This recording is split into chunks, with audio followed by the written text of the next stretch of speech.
les championnats du monde de tir à l'arc indoor. 12e du nom, Olivier Grillat, une des chevilles ouvrières, la cheville ouvrière de cette belle manifestation. Et puis le jeune Julien Rossignol, bonjour. Bonjour. Merci d'être avec nous. Vous êtes archer vous-même et bénévole sur ce championnat. Olivier Grillat, la dernière ligne droite pour ce grand et bel événement qui démarre. Je vais retrouver mes dates, mais ça s'affiche à l'écran le 25 février prochain. Ça y est, tout est prêt? On essaye, oui. On essaye. On travaille depuis longtemps, mais bon, c'est toujours pareil. Il y a les dernières minutes. Là, on va recevoir 49 nations. Alors, il y a des changements parce que, enfin, pour expliquer les choses, le rendez-vous est en février, en début d'année. Les budgets de fédération sont souvent décidés décembre, janvier. Donc, il y a des pays classiques, entre guillemets, c'est très facile, mais il y a d'autres pays où c'est compliqué pour avoir les visas, compliqué pour avoir les budgets. Là, la Côte d'Ivoire, on a reçu le dernier avis de délégation ce matin. Ouais. Après, on attend l'Irak, savoir s'ils vont avoir leur visa, enfin ce genre de choses. Donc ça bouge sans arrêt, mais ce qui rend très complexe, c'est que vous organisez avec un programme par rapport à un nombre de participants, et ces changements permanents font que vous devez revoir le programme en permanence. Donc ça, c'est assez compliqué parce que on utilise le Parnasse et le parc d'exposition, mais chaque site a ses limites et les changements sans arrêt, c'est assez complexe. Ouais. Et puis il faut loger tout ce petit monde. On imagine 400 athlètes. Hein. Vous avez parlé de 49 nationalités. 49 nations, 400 athlètes, plus de 150 officiels. Enfin, plus les accompagnants. Rien que sur la base, ça fait au moins 700 personnes à loger pendant une huitaine de jours. Sans parler des visiteurs qui vont venir voir la compétition. Vous attendez un peu plus de 10 000 spectateurs, 12 000 peut-être, ouais. Bien sûr. Alors il faut savoir que vous n'en êtes pas à votre coup d'essai, parce qu'il y a déjà eu des championnats du monde indoor, c'était en 2003. Oui, ici, on avait organisé en 2003 avec les finales dans les arènes à l'époque, parce que les arènes étaient couvertes. Ça avait vraiment très très bien marché. Et là, on recommence. Enfin, entre-temps, on a fait des compétitions internationales tous les ans, au mois de janvier. Donc, depuis ce fameux grand rendez-vous, c'est la Coupe du Monde. Hein, oui, c'est la Coupe du Monde. Enfin, depuis 2 ans. Avec Singapour et avec Las Vegas. Depuis 2 ans, oui, on est en manche de Coupe du Monde européenne. Donc, la première manche se passe à Singapour, la deuxième à Nîmes pour l'Europe et la troisième à Las Vegas pour le continent américain avec les finales à Las Vegas. Bon, cette année, on ne le fait pas en 2014, on l'avait fait l'année dernière en 2013. Là, on fait les championnats du monde ce coup-ci. Donc, Singapour, Las Vegas et Nîmes. Nîmes. Voilà, dans le monde du tir à l'arc, ça se passe comme ça. Alors, le tir à l'arc, à Nîmes, c'est un talent d'organisation, mais c'est aussi des talents, des archers de plus grand niveau. Alors, en même temps, vous m'aviez dit, j'en aurais au moins 2 de l'Arc Club de Nîmes. Bon, il y en a une. Ouais, il n'y en a qu'une de qualifiée dans l'équipe de France. Sandrine Van-Dionant. Bon, j'espère qu'on aura la joie d'avoir une médaille, mais oui, c'est une petite déception. J'espérais 2 à 3, oui. 2 à 3. On en a vu 3 en 2003. Au niveau mondial. Hein. Bah oui, pour l'équipe de France, c'est assez étroit. Hein. Il n'y a pas beaucoup de place pour tout le monde, mais bon, j'espérais sincèrement 2. Hein. Oui, je suis un peu déçu. Mais après, c'est les aléas des sélections. Voilà, ouais. Après, il y a un comité qui se réunit, et puis voilà. Donc on a une seule Nîmoise de sélectionnée. Sandrine, bonne chance. De bonnes chances. Par équipe, je pense sincèrement que son équipe, Arcapouli Femmes, là, doit pouvoir faire quelque chose. Après, elle a fait déjà 2 fois deuxième en Coupe du Monde Indoor, donc c'est possible. Mais bon, après, ça joue à très peu de choses. Plutôt challenger, alors, on va dire. Oui, plutôt challenger. Oui. Mais bon, le plus haut niveau mondial, on s'y trompe pas. Les chances françaises? Oh, de très bonnes chances, je pense. Enfin, la France, de toute façon, est dans les 5 meilleures nations. On est à domicile. Tout le monde a l'air extrêmement motivé. Enfin, c'est certain, d'ailleurs. Enfin, il y a un signe, en tout cas, tous les records de France ont été battus dans les mois qui ont précédé l'événement. Donc, on devrait faire du tir à l'arc aux Jeux Olympiques d'hiver, ça nous aiderait pour avoir quelques médailles de plus. Oh, ça s'est amélioré aujourd'hui. Ça s'est amélioré, là, en ce moment. L'équipe de France marche bien, l'équipe de France olympique. Oui, l'équipe de France. Et puis après, donc, il me tend la perche parce qu'il dit des trucs qui ne sont pas forcément très malins. Le record de Boca a été battu, voilà. Par une perche. Donc, c'est pas les Jeux Olympiques d'hiver. aussi une étape importante pour préparer les JO 2016. C'est la saison d'hiver. Après, les JO... là, c'est comment dire, on va voir la nouvelle génération arriver. C'est-à-dire qu'on sort de Londres. Là, il y a des nouveaux talents, des anciens juniors, tout ça, qui vont commencer à percer à partir de maintenant. Disons qu'on va commencer à voir ceux qu'on apercevra en 2015 pour les sélections olympiques et qu'on retrouvera en 2016 à Rio. Parce qu'il y a un renouvellement quand même continuel des talents. Quoi. Alors, la grosse nation en tir à l'arc, c'est la Corée, du Sud. C'est la ils Corée. Seront là, ils ne seront pas là, ils ne seront pas tout à fait là. Non, en salle, ils ne seront pas là. Par contre, là, on a les 2 premières nations au monde actuellement au classement mondial, c'est les États-Unis et l'Italie. Là, par contre, les délégations sont complètes. Là. Tous les meilleurs sont là. Après, la France se situe dans les 5 premiers.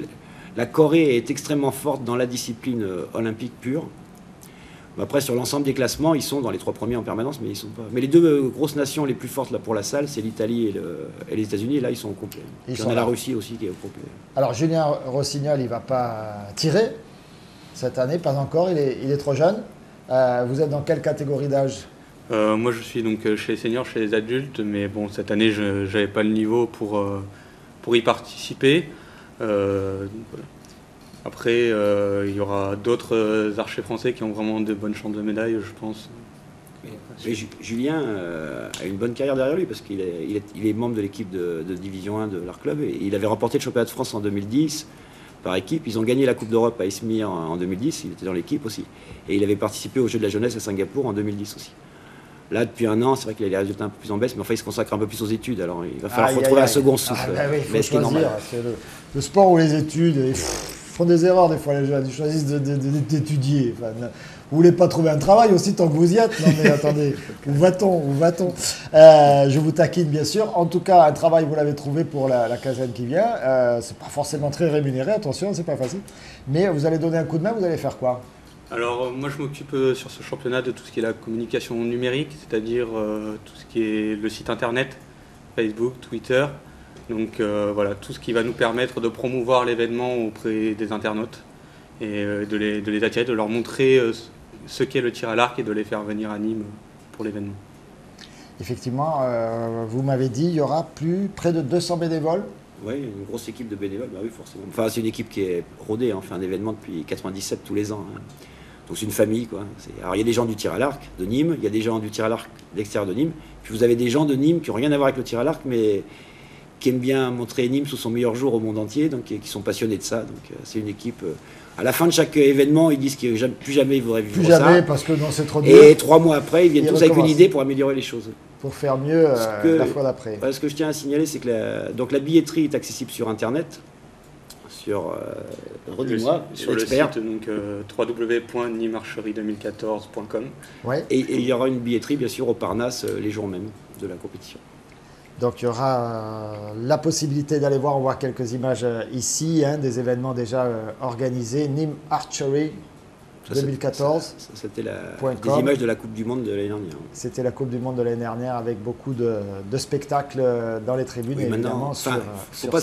Il ne faut pas s'inquiéter, hein, pour la personne qui n'a jamais vu de tir à l'arc, c'est extrêmement facile à suivre. Enfin, c'est comme ce qu'on voit au JO, c'est des duels en tête-à-tête avec écran géant, commentateurs, les actions reprises.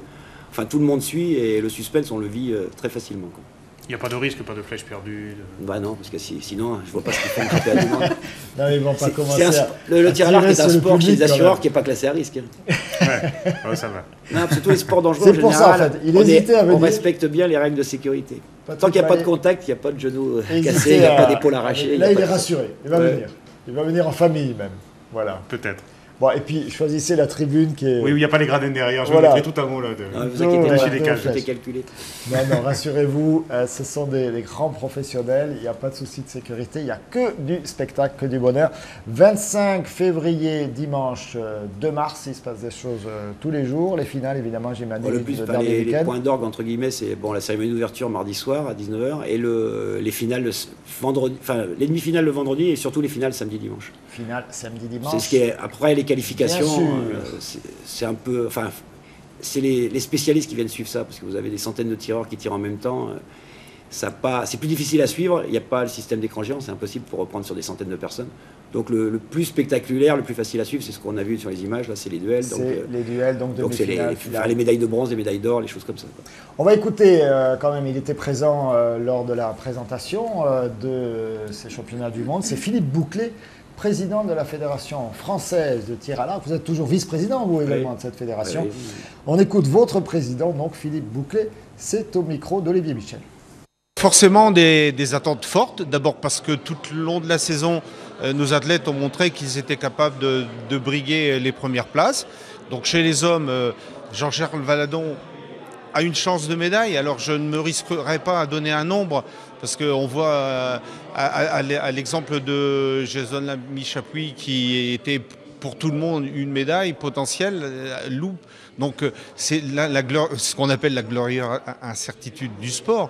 Donc on a des chances de médaille, je ne me risque pas un nombre. Donc je parlais de Jean-Charles Valadon, je crois que les jeunes, Pierre-Julien Deloche qui est numéro 1 homme en poulie, chez les jeunes on a aussi par équipe et en individuellement quelques chances de médaille. Donc on peut raisonnablement tabler sur 3-4 médailles. Si on faisait moins, on serait déçu. Ambitieux le président, hein. On le prend au mot, hein.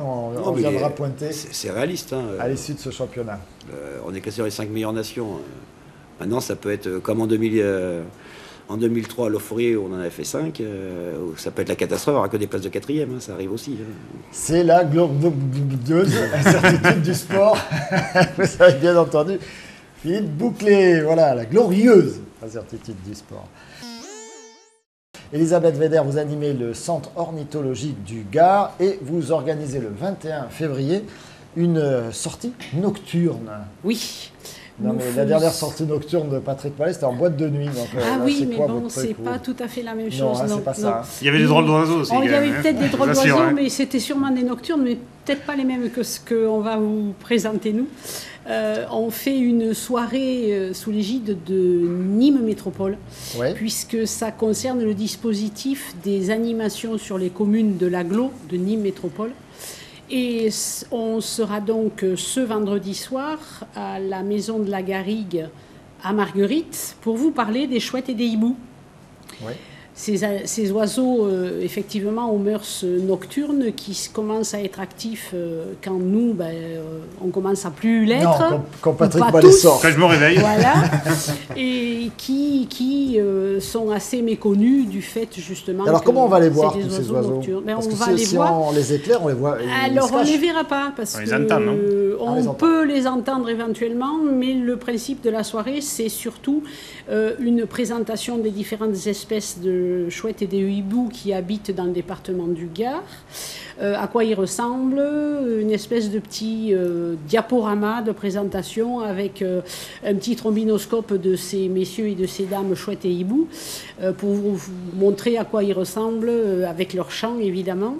Et éventuellement une petite balade après le diaporama avec des petits jeux pour les enfants, qui est qui, une espèce de petit quiz, et puis une petite présentation des différents régime alimentaire de tous ces oiseaux-là, avec ce qu'on appelle des pelotes de réjection, c'est-à-dire tout ce que les oiseaux ne sont pas en capacité de digérer et qu'ils régurgitent par le bec régulièrement, et dont les spécialistes des micro-mammifères, puisque énormément de petits rongeurs de ce type-là sont capturés par ces rapaces nocturnes. Alors c'est ça, ils mangent ça, hein, ils voilà, mangent les petits rongeurs de après, la ça campagne. ça dépend la taille de l'oiseau, parce que le petit duc qui fait une 10-12 cm de haut, lui va se contenter, on va dire, de manger de gros insectes. Mais les plus gros, genre moyen duc, grand duc, qui on peut... a tout ça dans le la, grand dans duc, ah oui, oui. Alors surtout dans les Cévennes ou c'est également en plaine? Non, c'est un petit peu en fonction des habitats, bien sûr. Mais pour faire rapide et simple, il existe en Europe 9 espèces de chouettes ou de hiboux. Les mâles n'étant pas forcément monsieur, madame, je veux dire par là, la chouette n'est pas forcément la femelle d'un hibou. Hein, c'est comme les grenouilles et les crapauds. Il y a des mâles chouettes et des mâles femelles, et la même chose. Aucun hibou ne va avec un crapaud. Non, mais il y a des gens qui pensent qu'une chouette est la femelle d'un hibou, ce qui n'est pas du tout le cas. Pas du tout. Voilà. Et par exemple, le grand-duc, qui est lui le plus grand des rapaces nocturnes d'Europe, on le trouve dans différents sites chez nous, parce qu'on a vraiment une grande diversité de milieux. Je pense que vous êtes d'accord avec moi. Oui. Et en fonction de cette diversité de milieux qui engendre donc des ressources alimentaires différentes, on a des oiseaux qui habitent dans des milieux différents. Et donc pour finir sur le truc, entre ces 9 espèces qui sont visibles en France, entre les chouettes et les hiboux, nous, le département du Gard, on a la chance d'en avoir déjà vu, rencontré, contacté, c'est le mot qu'on emploie nous, on en a déjà vu donc ou contacté 8 espèces. 8 sur 9. Voilà. Et la 9e, on espère un jour pouvoir la rencontrer. Et si c'était le cas, ça serait sur les pentes du Montégoal. C'est à la maison maison au milieu de la Garrigue à Marguerite, organisée par le COGAR, le Centre ornithologique du Gard. Et je profite pour vous montrer ce magnifique livre, Gard sauvage, avec des très très belles oiseaux. Alors le bouquin, là, nous en sommes nous éditeurs. Oui. Et c'est une rétrospective de tout ce qui est, comme son nom l'indique, Gard sauvage, les 4 entités paysagères et tout ce qui est naturel dans le département. Vous n'aurez pas de photo, à part la photo, vous allez me dire, du Pont du Gard. Du Pont du Gard. Sinon, ce ne sont des photos que de paysages. C'est ce samedi à la Tria, 22 février. Déjà, en quelques mots, pourquoi? C'est quoi l'affaire du cœur? Il y a un objectif précis. Oui, bien sûr, les Restos du Cœur ont de plus en plus besoin d'aide. Et donc, les bénévoles du Gard nous ont confié l'organisation de cette manifestation qui a lieu demain, à la Tria. Une manifestation très éclectique où on a quand même de très bons artistes. Donc Manon, bien sûr, qui est là, qui est notre ambassadrice, hein, mais d'autres également. Ça va être une belle soirée qui est destinée à tout le monde et on veut faire la fête avec nos bénévoles aussi. Donc voilà, je crois que... Il y a un prix ou c'est oui, il y a un prix, tout le monde... Non. On peut donner plus. On peut donner plus, bien sûr, mais le prix de base, c'est 12 €. Voilà, et bon, il y a un petit frémissement qui nous fait sentir que la Tria va être bondée et que ça le comble, on espère. Ça le comble, oui, on est parti pour ça. Et puis, ça va être une très très belle fête. Alors, Manon Laëlle, on va en parler dans un instant, mais également Los Niños de la Noche. Alors, non, il y a un petit changement de dernière minute. Aïe, je vais leur tirer les oreilles. Mais c'est pas grave, c'est le groupe Compass. C'est la couleur sévillane, donc ils vont nous amener ça. Ils sont bien connus de la région, donc ils sont originaires des familles de Bayardo, donc Manitas del Plata. On reste en famille. Donc voilà, c'est vraiment une couleur sévillane, donc on va se régaler. Ensuite, il y aura un peu de jazz, The Hot Brothers, donc ils seront là. On aura également aussi un ensemble vocal, une chorale, que Note, qui est bien connu dans le secteur. Un groupe de jeunes de rock français, Coléorchis, donc c'est des jeunes, mais ils travaillent à Paloma, donc voilà. Et Isabelle Léon, donc qui, avec Manon Laëlle, feront la clôture et embraseront ce... Et après, elle va faire venir tout ce petit monde sur scène pour je pense que ça va être la fête, oui. C'est j'ai oublié de citer quand même, il y a un fil conducteur, bien sûr il y a un animateur, mais il y a des clowns, donc les nénés et compagnie qui vont aiguillonner un peu ce présentateur et faire le lien tout au long de la soirée. Manon, vous allez nous présenter quoi, vous? Moi, je vais faire un petit show d'un quart d'heure avec des titres inédits, des reprises. Et puis, ce qui est super, c'est que l'entrée, c'est pas cher et que 12 €, ça permet de contribuer et de donner au resto. Donc venez nombreux, surtout. Alors, tenez, regardez un extrait de ce que vous allez peut-être entendre et découvrir samedi soir. Un extrait d'une des chansons, un clip de Manon Laëlle. C'est parti.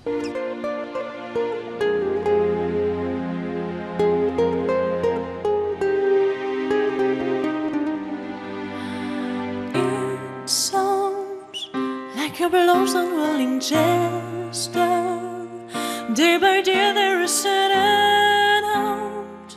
All I do is I put forth in those shadows. Oh my Lord, don't that heart and me together. Though we've been there alone at home, so many beautiful years turned into burn. Darkness, the light finally when you go away. Then when you embrace me again, I just love you. Oh, darkness, in the eye of your absence, come and brighten up my romance. Don't be... Vous allez faire cette chanson, Manon? Bien sûr. Pas facile, hein, le thème, Darkness, c'est sur les femmes battues. Tout à fait, ouais. Voilà, les femmes violentées. Bravo pour votre engagement et votre talent également, Luc Vézinet. Donc rassuré, hein, normalement. Mais bon, si vous ne savez pas quoi faire samedi, n'hésitez pas quand même à noter ça sur vos agendas. À partir de 20h30. Et puis l'objectif de la soirée, c'est aussi... Et puis si ça déborde un peu, c'est pas grave. Oui, c'est pas grave. Non, on va voir, on fait la fête. Voilà, on fait la fête. On n'a pas l'habitude de faire... Et l'objectif aussi, c'est de trouver un véhicule d'occasion qui va nous permettre d'aller collecter un peu des produits dans tous les magasins, même chez les agriculteurs, hein, parce qu'on a eu une petite expérience intéressante de ramasse de choux chinois sur le plateau de Garon. Donc c'était assez étonnant. Les bénévoles sont allés récolter ce chou produit pour des Anglais, mais il a bien été apprécié par... Et peut-être vous pourrez aller récolter les choux avec Manon. Voilà. Et ce sont des images qui ont été faites notamment par Olivier Michel. Il n'a toujours pas compris, lui, les images. Alors ça, c'est votre galerie, hein, donc rue Émile Jamet, la galerie d'art, la galerie Corps et Âme. Et donc vous présentez du street art, dont le travail de Sweo, qui est avec nous. Oui. Voilà, donc une chose très pacifique, hein, comme l'image que l'on vient de voir, tout en douceur. Et puis, ça va se complexifier dans un instant. Alors d'ailleurs, mais sur le principe, normalement, street art dans une galerie, c'est un truc impossible, quoi. C'est un oxymore, c'est un paradoxe. Là, la galerie a 4 ans déjà, donc rue Émile Jamet. C'est vrai que c'est la première exposition street art qu'on organise. Et du coup, Sweo, que j'exposais depuis déjà 1 an, mais en individuel, du coup, on est parti sur l'idée de proposer une exposition collective qui regroupe 7 artistes justement du sud de la France, donc avec Avignon, Nîmes et Montpellier. Donc du coup, on a 7 artistes avec 3 artistes de Nîmes, avec le collectif La Ruche, avec Suppo Chaos, que vous avez déjà reçu ici, Pirate et Grumeau. Et 3 artistes de Montpellier, Sweo, Marlène, qui travaillent souvent à 2 sur des thèmes comme l'anamorphose, dont il pourra vous parler un petit peu plus. Et Dance, qui est un des plus connus sur Avignon. Donc on voulait avoir une représentativité sur qui font partie des meilleurs artistes en street art du sud de la France, ce qui permet d'avoir 7 styles bien différents. Donc c'est vrai qu'il y a quelques toiles qui peuvent interpeller, voire un petit peu choquer, mais c'est vrai que le street art est très tendance actuellement.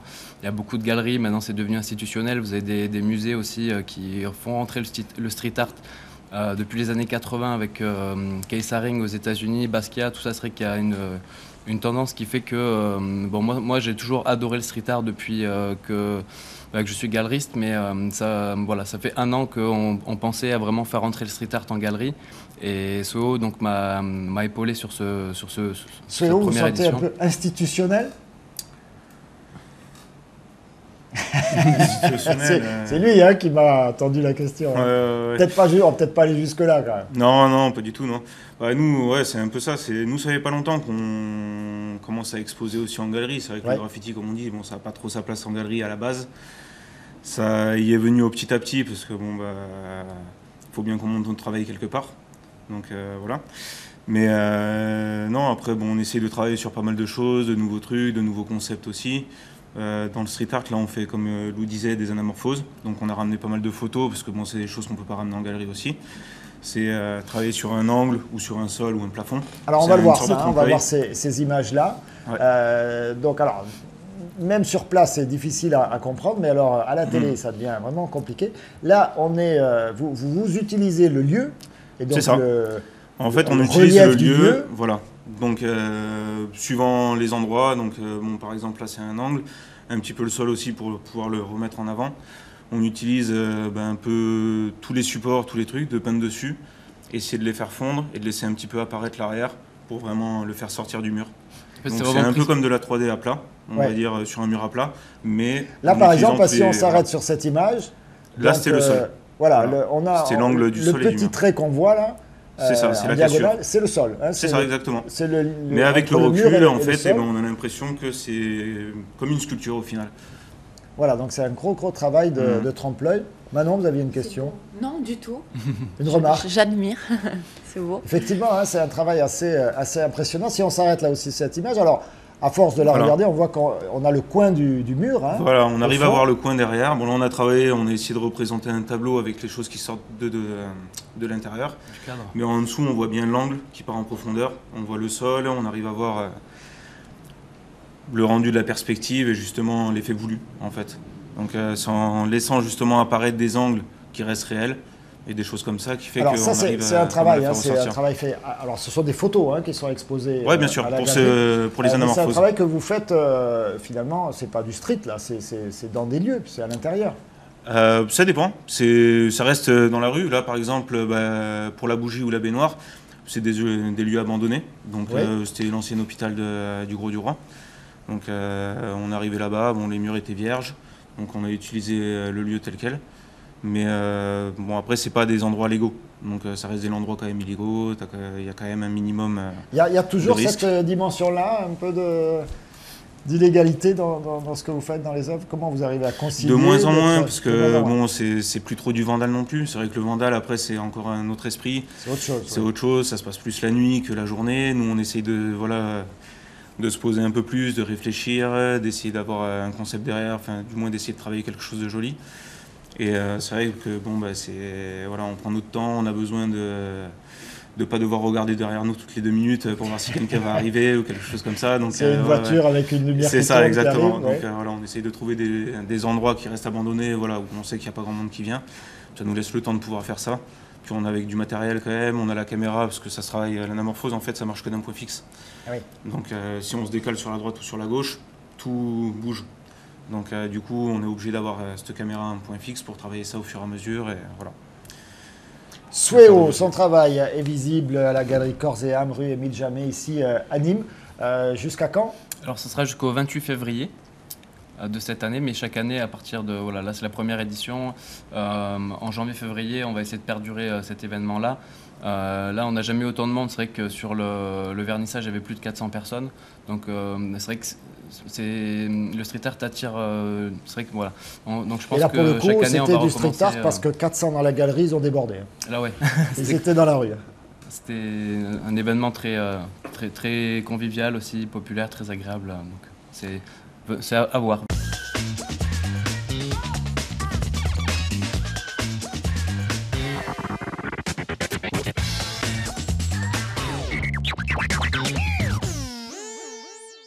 FDO Construction Méditerranée vous a présenté les aléas du direct.